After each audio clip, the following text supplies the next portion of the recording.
सभी भाई और बहनों को मेरा नमस्कार। तो दोस्तों, आज हम सुनने जा रहे हैं बाबा उमद सिंह जी महाराज की चमत्कारों की गाथाओं में से एक गाथा, बहन तख्ता कवर का भात।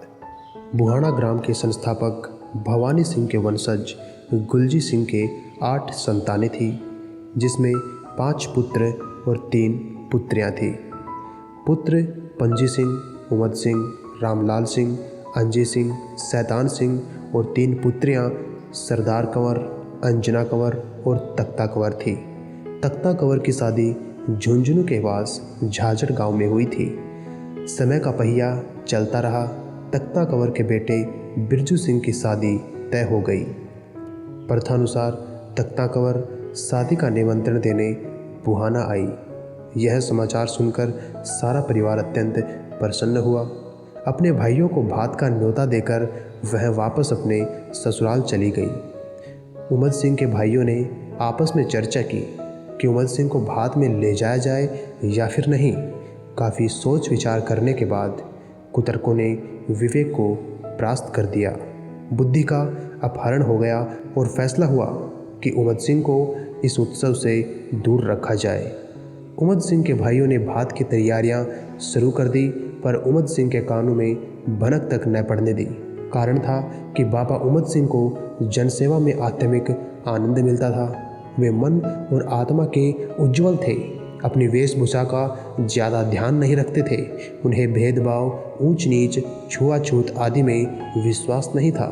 सभी जाति धर्म के लोग यहाँ उनके आते जाते थे। किसी से भी वो घृणा नहीं करते थे, सबसे प्रेम करते थे। अर्थात बाबा उमद सिंह में वे सभी गुण थे जो कि उनके भाइयों की नफरत का कारण थे। इसी वजह से उनके भाई उनसे कटे कटे रहते थे। वे उमद सिंह को भात में नहीं ले जाना चाहते थे। वे सोचते थे कि उमद सिंह को वहाँ जाने से हमारी रिश्तेदारी में बदनामी होगी। अतः भात की तैयारियों की योजना गुप्त रूप से बनाई जाने लगी। बाबा तो अंतर्यामी थे, वे सब कुछ जानते थे। उन्होंने उनकी गुप्त योजना के बारे में अभी कुछ नहीं पूछा। ऐसा लगता था कि जैसे बाबा भात की बातों से अनभिज्ञ हो। विवाह का शुभ अवसर आ पहुंचा। उस दिन सवेरे सवेरे उमद सिंह घर से बाहर निकले तो मौका देखकर भात का सारा सामान ऊँटों पर लादा गया और रवानगी डाल दी गई।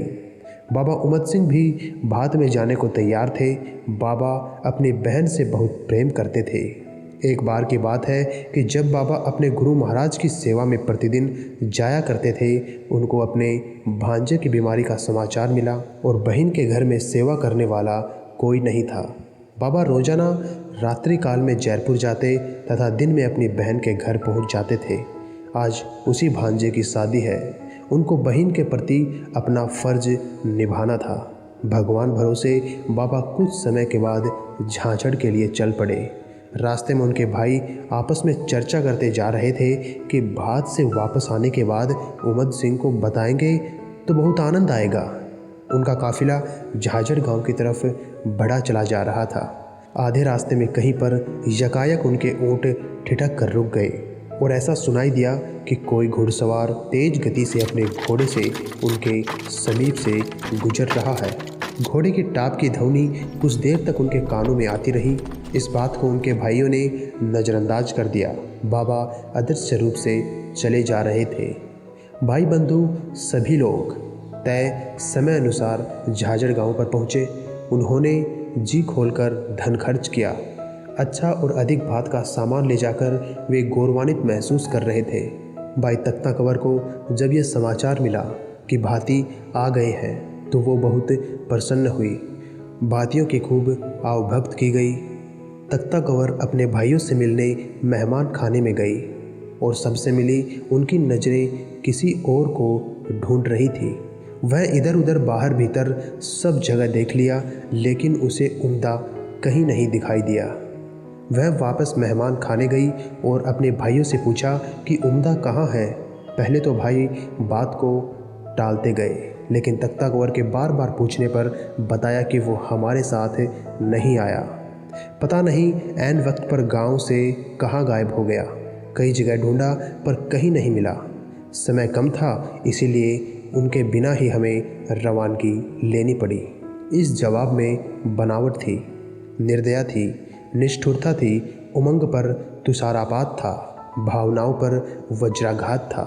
तख्ता कवर का मुख कांतिहीन हो गया, कोमल हृदय व्यथित हो गया, सारी उमंग धूमिल हो गई, अभिलाषाओं पर पानी फिर गया, आंखों से अश्रुधार बहने लगी।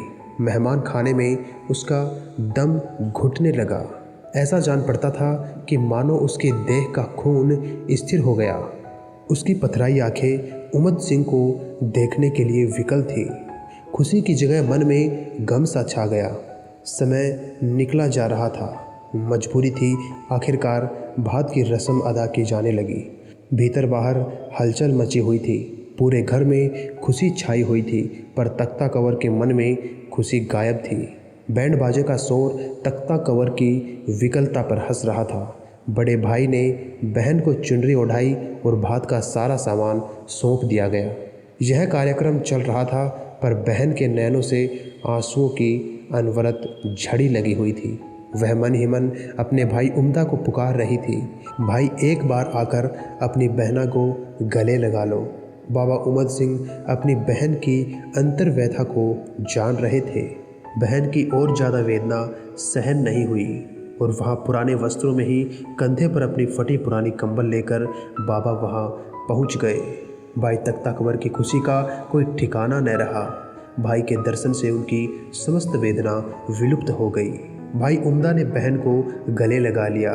दोनों तरफ से अश्रुधारा बह चली।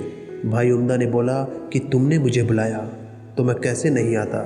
यह नज़ारा देख काफ़ी लोग वहाँ पर एकत्रित हो गए। भाई बहन का यह प्यार देखकर उपस्थित जनसमूह की आंखें भी नम हो गई। बाबा के भाइयों के आश्चर्य का ठिकाना न रहा। उन्होंने आपस में चर्चा की कि हमने इसे गांव में छोड़ा था, इसके पास कोई और साधन भी नहीं था, फिर ये हमारे साथ कैसे पहुंचा। ये हमारी बेइज्जती करवा के ही दम लेगा। फटे हाल में ही दौड़ पड़ा, जैसे यहाँ कोई तमाशा हो। बाबा सब बातें जानते थे।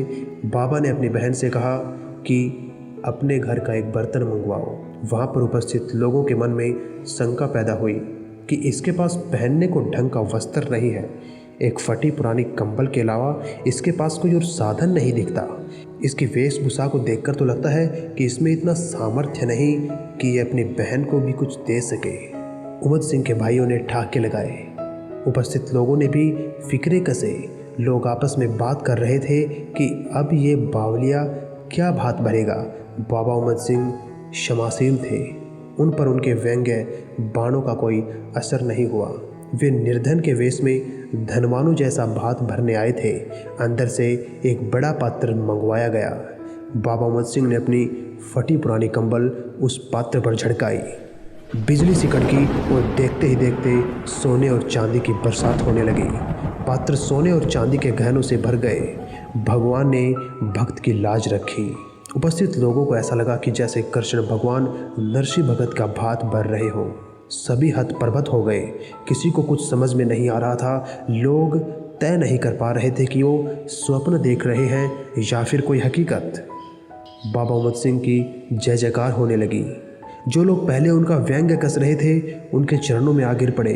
बोले, बाबा हमें माफ़ कर दो, हम मूर्ख हैं, हम नादान हैं।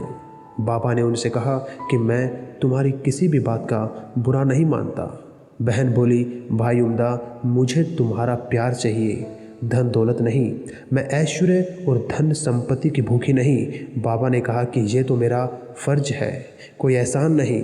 ये मेरे भांजे की शादी के लिए मेरी तरफ से तोहफा है। बहना ने बोला कि हे भगवान, मेरे जैसा भाई सभी बहनों को मिले। बहन के मुख से ऐसे वचन सुनकर उमद सिंह के भाई बहुत लाचार हुए। अपने सामर्थ्य से कहीं अधिक धन लगाने के बाद भी उनका पलड़ा उमद सिंह से हल्का था।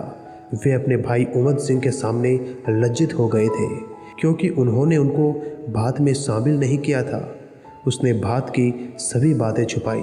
वे अपने भाई उमद सिंह और बहन तख्ता कवर दोनों के गुनहगार हो गए थे और नज़रें नहीं मिला पा रहे थे। वे अपनी ही नज़रों में गिर गए थे। बाबा भात की रस्म अदा कर वहाँ से चले गए। थोड़ी देर बाद भोजन वगैरह के लिए उन्हें ढूंढा गया, पर बाबा कहीं पर दिखाई न दिए।